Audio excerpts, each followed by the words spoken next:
Imagine constantly looking over your shoulder as you're walking down the hallowed halls of an institution of higher learning, a place where you're supposed to feel safe. Imagine your palms are sweaty, your body is tense, and you're living in fear, constant fear that you're going to be attacked out of nowhere.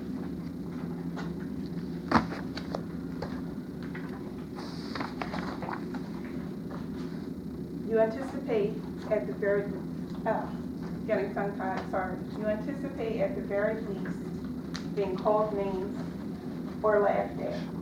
At the worst, you anticipate being pushed to the ground and pummeled and where you can only curl up into a single ball.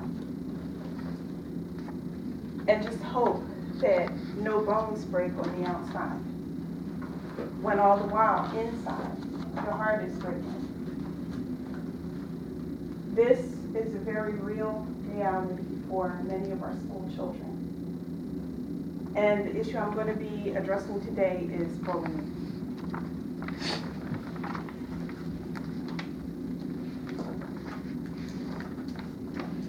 Imagine being made to feel so self-conscious about how you look, how you sound, your height, your weight, or any other thing that makes you different or misunderstood by others.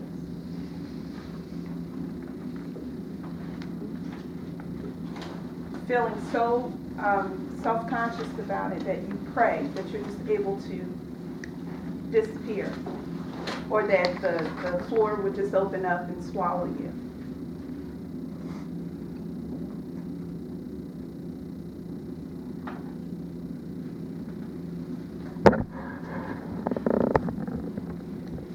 Bullying is an important contributor to youth violence, according to the American Justice Department.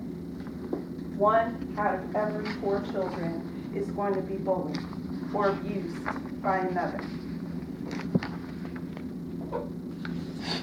According to Dwayne Alexander, the director of the National Institute for Child and Human Development, bullying is a public health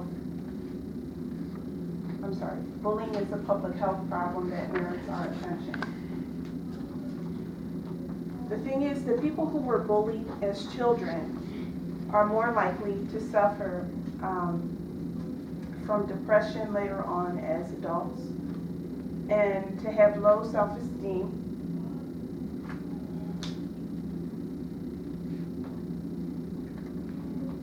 starting to sweat again. I'm going to try to hold it together. To have low self-esteem and issues with depression. Bullies themselves are more likely to engage in children who bully are more likely to engage in criminal behavior later on in life.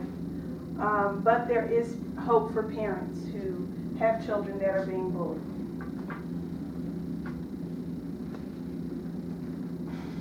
A recent incident that happened in my life caused me to really want to research this topic. A cousin of mine has a friend. Their sons were on a football team together. One day, the parent of this friend came home, unfortunately, to find that her teenage son had hung himself. He was hanging from a light fixture. He had left a note detailing some of the issues that he was having with some of his peers. Unfortunately, by this time it was too late. Of course, the friend was devastated. But that kind of piqued my interest and, caused me to look into this further. Today, I would like to discuss bullying and some of the effects of bullying and some actions that parents can take to combat it. According to Dan Owais, creator of the Owais Bullying Prevention Program, he's He's also the author of a book called Bullying, What We Know and What We Can Do About It. A person is bullied when they are exposed repeatedly and over time to actions on the part of one or more other persons, and when that person has difficulty defending him or herself. Types of bullying include verbal, physical, social exclusion and isolation, lies or false rumors when they're spread about a particular child, when money and personal possessions are taken, or when the child is threatened or forced to do certain things. Bullying can also take the form of being racial, sexual, and then we have cyberbullying. Some of the effects, as I stated earlier, are depression, low self-esteem. Low self-esteem is when there is an attempt to instill fear or self-loathing, which in turn damages a person's ability to view themselves as an effective or capable or desirable human being.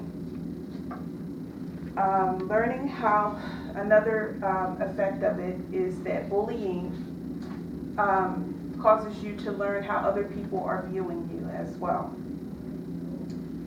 And when you tend to think that other people are viewing you as weak or pathetic or a loser, you know, that takes a toll on how you see yourself.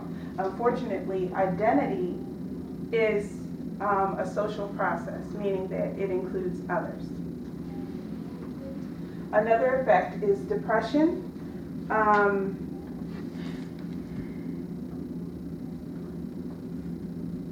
When there's face-to-face bullying or cyber bullying, some of those signs include long-lasting sadness, irritability, or loss of interest in things that you would normally enjoy. Bullying victims are 2 to 9 times more likely to commit suicide than non-bullying victims, according to Yale University. And this is related to any type of bullying, including physical or emotional cyberbullying or sexting. Lastly, one of the effects is terrorism. Usually terrorism is the weapon of last resort of people who are being bullied. When people feel abused or overpowered, they tend to feel that there's no other course of action open to them. And we see that, as an example, we see the incident that happened in Columbine, Colorado, in April of 1999, where 15 students were killed, including the shooters, and 1 teacher and many others that were wounded. Another example would be the Virginia Tech shooting, which occurred in April of 2007. In that incident, 32 students were killed, as well as the shooter, and also many others were wounded.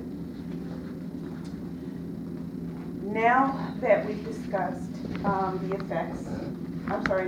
that we've discussed what bullying is and some of the effects of bullying, now we're going to discuss some of the possible actions that parents can take.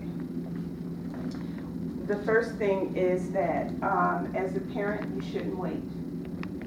You should take immediate action, because the longer you wait, the worse it gets. You talk to your child, you keep talking. Establish an ongoing dialogue with your child so that that child can feel comfortable letting you know what's going on. And you also assure that child that you will do everything in your power to help him or her. The second thing is to have your teachers, notify his teachers, about what's been going on. And establish a network of teachers, cafeteria workers, bus drivers, other people that are going to look out for your child as well. That would include recess aides, hallway monitors, cafeteria staff, and have them be aware of the situation so that they can be poised to intervene if necessary. Another thing to do as a parent is that you can encourage your child to stick with a friend at recess or walking home or when they go to get on the bus, because a child is more likely to be targeted if they're alone. And lastly, you arrange for opportunities for the child to socialize with other friends. If a child has a strong network or support system, he's less likely to be bullied. In conclusion, now that we've discussed the effects and some of the actions that parents can take, parents should be persuaded to be more proactive and to take more decisive action when things like this occur. Although, when things like that occur, and not to brush it off as just another rite of passage. Also, although the incident that I described at the beginning of the story was fictitious, unfortunately, it's a very real problem that a lot of our children face.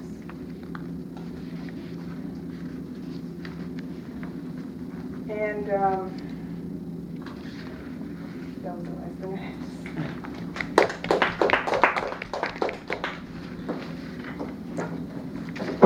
Okay, we had a 5 for time, a 5 for tape, a 2 for paperwork.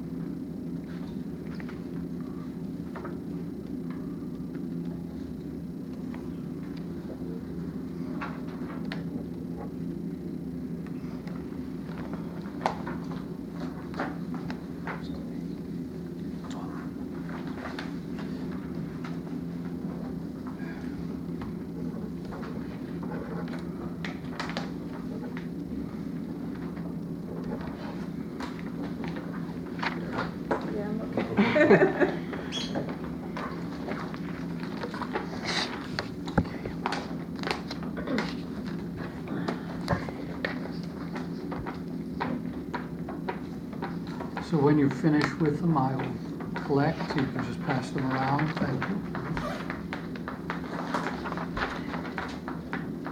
Thank you. Thanks for all the comments. Appreciate that. That's very good.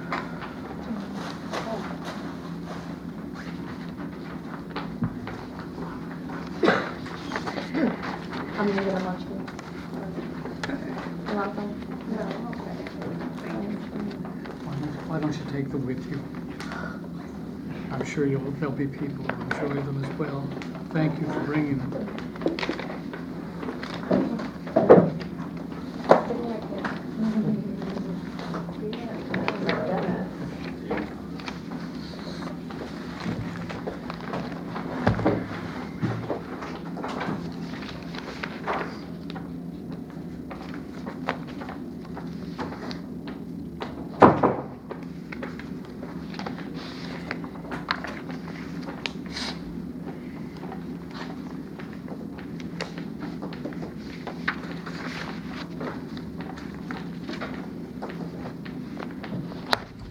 So who next?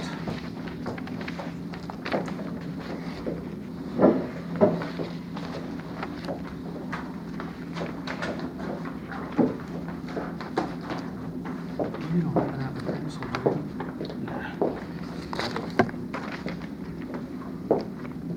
So I'd like to mark some extra credit for you for the comments. Like when I get a pencil. Anytime you care to begin, that would be fine. I was given one by Okay. Luana. Thank you. Hold for just a second.